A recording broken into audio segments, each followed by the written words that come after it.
Your life is not random. It's not a series of meaningless events thrown by chance. Before you even had a name, a body, or a heartbeat, you made a plan. Not a rigid and inflexible path, but a living blueprint, a soul contract. You chose the family you'd be born into, the lessons you'd face, the people who would shape you, and the challenges that would break you open. You weren't thrown into this life by chance. You volunteered for it, and then, like every soul who comes here, you forgot. But forgetting wasn't a failure of memory. It was part of the deal. Because remembering too early would rob you of what you came to experience, the rawness of uncertainty, the beauty of choice, the power of rediscovery. But deep down, something in you has always known there's more. A quiet pull, a pattern you can't explain, that subtle ache that whispers, you came here for something. You didn't come to survive, you came to remember.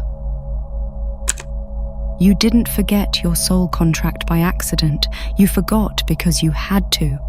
The moment you were born, the veil came down. A sacred fog descended over your mind, erasing the details of everything you once knew. You forgot your purpose, your plan, and the reasons you chose this life in the first place. It sounds cruel, doesn't it? Why would you design something so important only to lose all memory of it? But this forgetting isn't a punishment. It's a tool, a spiritual mechanism crafted not to hinder you, but to protect the integrity of your journey. If you had remembered everything, every challenge, every heartbreak, every agreement, you wouldn't be living. You'd be following instructions. There would be no room for free will, no space for authentic choice. Growth would be artificial. The pain wouldn't feel real, and neither would the joy. The veil ensures that your experience on Earth is raw, unpredictable, and real. It forces you to navigate uncertainty, to ask hard questions, to feel lost before you can find your way. It's in that chaos where real growth happens, not in knowing, but in discovering. And that's the paradox of the soul contract. You designed it with clarity, then agreed to forget just so that the act of remembering could become your most powerful transformation. The veil ensures your choices matter. That when you love, you do so freely. That when you rise, it's not because you were told to, but because you chose to. And yet, even beneath the forgetting, something remains. The veil doesn't erase your contract. It only buries it. Like a seed planted deep underground, your soul's blueprint waits. It pulses in your chest when you're doing something that feels bigger than you. It stirs in moments of synchronicity when the timing is too perfect to be coincidence. It whispers in dreams, nudges you through intuition, and speaks in the language of longing. Every time you feel like you were meant for more, that's not ego. That's memory trying to surface. This veil is not your enemy, it's your initiation. It's the challenge you agreed to face before you took your first breath. To live a life blindfolded and still find your way back to the truth. But some truths go deeper than algorithms allow. There are things we can't share here, not because they're forbidden, but because they're too potent for platforms like this. That's why we created Insights Academy, a free newsletter where we go beyond what YouTube permits. Sign up using the link in the description and get a free copy of the Kabbalion while it's still available. Because the truth is, forgetting wasn't total. The design is clever like that. Your soul made sure to leave breadcrumbs scattered throughout your life. Fragments of memory disguised as intuition. That sudden clarity you feel in nature. That person you met who seemed instantly familiar. That idea you had as a child that the world quickly talked you out of. All pieces, all clues. The soul knew you'd need them when the time was right. And if you're still watching, the time is now. Remember, it's not about forcing a memory. It's about quieting the noise long enough to hear what's always been there. Your soul has never stopped speaking. You just stopped listening, but now, right now, something is waking up in you. The fog hasn't completely lifted, but you can see shapes moving behind it. A familiar path just beyond your reach, and the more you walk towards it, the clearer it gets. You're not just remembering who you are, you're remembering why you came. Even though you forgot your soul contract on the surface, your soul never stopped speaking. It just changed its language. It began communicating in signs instead of sentences, in sensations instead of words, in moments that tug at your awareness rather than shout through it. The soul doesn't speak through logic or reason. It speaks through the subtle, the quiet, and the strangely familiar. And the reason so many people never hear it is because they've been trained to only trust the loud, the obvious, the explainable. But the soul isn't loud. It doesn't need to be. It knows you'll eventually learn to listen again. You've felt this already. You've called it a gut feeling, an instinct, or a vibe. You felt drawn to certain people or places with no idea why. You've had dreams that didn't feel like dreams, but like messages from somewhere deeper. You've experienced moments where something felt off, even when it all looked right on paper, and times when something felt inexplicably perfect, even when it made no sense at all. These are not coincidences. They are soul echoes, residual memories of the blueprint you created before this life began. Because while the conscious mind is wiped clean, the subconscious holds onto the thread. And it doesn't just hold it, it tries to bring it to the surface again and again. It shows up in the things you've always been drawn to. The books that find their way to you at the right moment. The song lyrics that land like revelations. The déjà vu you can't explain. It's the pull towards certain themes, certain knowledge, certain people who activate something in you. It's the emotional resonance that feels bigger than this life, like you've known it before. The more you listen, the louder it becomes. But if you ignore it, the messages don't stop. They just get harder to overlook. At first, your soul whispers, then it nudges. And if you still won't listen, it shakes.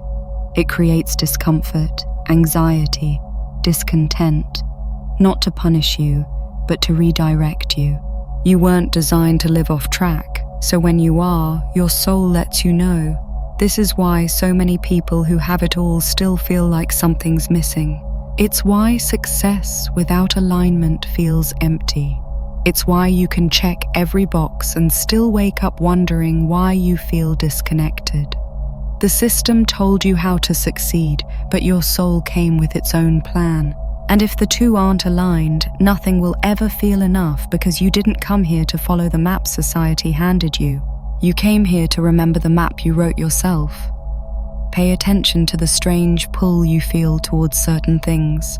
That fascination with ancient civilizations, with metaphysical truths, with spiritual teachings you've never studied but seem to understand instinctively. That's not random, that's memory. That's your contract bleeding through the cracks. You've been here before, you've done this before, and now your soul is trying to remind you. You don't need to force anything, you don't need to try harder to be spiritual. You're not waiting for something outside of you to confirm your purpose. You're just clearing the dust off what was always there. The contract is in your cells. It's in your energy. It's in the strange magnetic attraction you feel toward purpose, even when you don't have the words for it yet. It's the quiet recognition in your bones when you hear something that speaks to the part of you that doesn't use language. And the truth is, the soul has infinite patience. It will wait lifetimes if it has to. But when you start paying attention, truly paying attention, the process accelerates.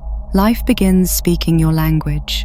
Synchronicities multiply, inner knowing sharpens, and you start to feel less like a lost traveler and more like someone walking home. You don't need all the answers. You just need to follow the signs. Your soul knows the way. It always has. Most people think their struggles mean something went wrong, that life is punishing them, that they failed, fell behind, or somehow lost their way. But what if the opposite were true? What if your deepest challenges weren't detours, but instructions? What if the moments that hurt the most were exactly what your soul purposefully chose? Before you were born, your soul didn't just choose the joys. It chose the tests, the breakdowns, the delays, the difficult conversations, the heartbreak, the dead end, and not as random suffering, but as exact pressure points designed to evolve you into who you truly are. See, your contract isn't just a list of talents and missions. It's a training program, a curriculum for growth, and like any good training, it has built-in resistance. You don't grow in comfort, you grow through friction, through falling, through the tension between what your ego wants and what your soul needs. You didn't choose your wounds out of masochism. You chose them because you knew what they would unlock. Every challenge in your life, financial struggles, abandonment, illness, rejection, was selected for a reason. Your soul knew what kind of pressure would crack the shell of illusion and reveal your deepest self. The contract wasn't designed to be easy, it was designed to be meaningful. And if you look closely, you'll see the patterns, the same type of person showing up in different faces, the same type of lesson repeating until you finally respond differently. You called it a toxic cycle, or bad luck, or maybe karma. But at the core, it's your contract looping, giving you chance after chance to remember who you are. Because your soul doesn't give up on you. It doesn't care how many times you fall. It only cares that you rise with more clarity. That painful breakup. Maybe it wasn't about love, but about teaching you to value yourself. That job you lost. Maybe it was a nudge away from the wrong path. That family member who triggers every part of you. Maybe they are a mirror, a karmic agreement designed to bring your deepest wounds to the surface so they can finally be healed. And here's the thing most people miss. Your triggers are your teachers. What enrages you, what disappoints you, what upsets you. All of it is revealing something unhealed, something unfinished. Your contract doesn't just show up in beautiful synchronicities. It shows up in discomfort too. And when you stop avoiding the pain and start investigating it, you find gold. Because struggle, when viewed through the lens of the soul, is alchemy. It burns away the false self and reveals the authentic. It strips you down not to destroy you, but to rebuild you in truth. Breakdown is the portal. And your contract knew that all along. You didn't come here to avoid pain. You came here to transform it, but that only becomes empowering when you stop seeing life as happening to you and start seeing it as happening for you. That's when remembering begins. You stop asking, why is this happening? And start asking, what is this teaching me? You start tracing your pain like a map, following it back to the soul that chose it. And you realize something radical. The hardest parts of your life have always been the most sacred.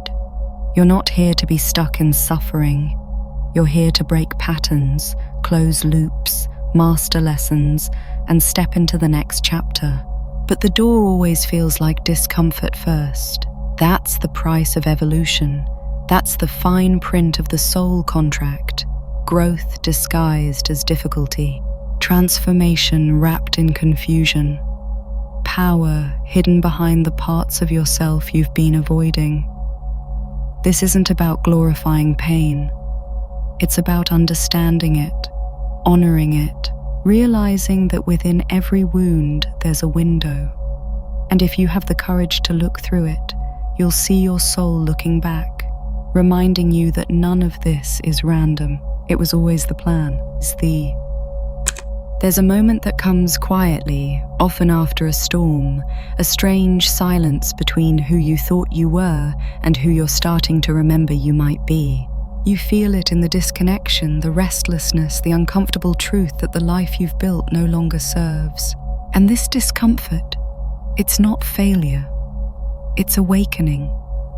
It's the soul tugging at the edges of illusion, whispering, "There's more." From childhood, you were trained to forget who you are. Not just your soul contract, but your essence, your curiosity, your sensitivity, your instincts, all rewritten to match the world's expectations. You learned how to be liked instead of real. You learned how to perform instead of feel. You learned how to survive in systems that didn't see your light, so you dimmed it. You didn't lose your mission. You buried it under layers of social programming and survival responses. But it's still there, waiting, burning. That's why life can start to feel like a performance. You wear the costume well, you say the right things, you hit the milestones, but inside a quiet voice keeps asking, is this really me? And it's not doubt, it's memory. The soul remembers the truth, even when the mind forgets. That's why certain jobs drain you, why some relationships feel like chains, why your idea of success feels strangely empty. You're not broken, you're misaligned. This is the real tension, not between you and the world, but between your conditioned self and your soul.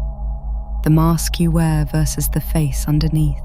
The dream you inherited versus the mission you designed, and the more you ignore this tension, the tighter life squeezes. It's not punishing you, it's pushing you, because your contract won't let you forget forever. People who awaken don't do it because life got easier. They do it because the pain of living a lie finally outweighed the fear of being real. And that moment, that turning point, is everything. It's not about burning everything down. It's about coming home. It's about asking, what if I let go of who I was taught to be and followed who I truly am? That's when remembering begins. Not all at once, but in pieces, like finding an old journal you forgot you wrote. Each page revealing a truth you already knew deep down. Sometimes remembering shows up in the simplest ways. In what excites you, in what you do when no one's looking. In the conversations that light you up, or the moments that make time disappear. These aren't hobbies or distractions, they're clues. The soul doesn't shout. It's not flashy or loud. It shows up in ease, in energy, in the joy that feels true. But it's not always pretty. Sometimes remembering hurts, because to come home to yourself, you have to face everything you built that wasn't really you. The career that was safe. The beliefs you never questioned, the version of you that made everyone else comfortable. That's the cost of awakening, grieving who you thought you had to be. And that grief is sacred. It clears space for something real. This is where the contract becomes more than just a theory. It becomes a fire. It starts to rearrange your life. People leave, opportunities shift. The things you once chased start to lose their shine. You're not broken. You're being recalibrated. Your soul is reclaiming space, and the most powerful thing you can do in this moment is to pause. Don't rush to rebuild. Don't try to fill the void. Just be still enough to hear what's always been speaking. You don't need to find your purpose as if it's lost. You are your purpose, and every time you choose truth over comfort, alignment over approval, remembering over forgetting, you honor the contract you wrote before you took your first breath. In conclusion, you were never powerless. You simply weren't aware. Your soul has always been God in disguise, quietly waiting for you to see, to feel, to know. Not as an idea, but as reality. You are the dreamer, and the moment you awaken, the dream changes. So use it. Use it boldly, faithfully, deliberately, or remain powerless. Not because life holds you back, but because you never claimed the inner throne. Your soul is God. Use it or wander through a life shaped by unconscious thought. But once you know, there are no excuses, only creation. Remember, the power to shape your reality resides in your soul. Every thought, every feeling, every assumption is a seed planted in the fertile soil of your consciousness. Cultivate with intention, with love, with faith. Do not wait for external miracles. Be the miracle. Do not seek external validation. Find it within. You are the sculptor of your life, the author of your story, the creator of your reality. Assume your power, use your soul, and watch how the universe bends to your will, manifesting the extraordinary life you were born to live. The power is in your hands. Use it. Now. Your life is not random. It's a sacred script. And you are both the author and the protagonist. The soul contract you wrote before you were born is not a prison. It's a promise. A promise that, no matter how lost you feel, no matter how confusing the path seems, there's a golden thread connecting everything, and that thread is your soul, always guiding you back home, always whispering, "Remember, you came here for something greater. You came here to remember."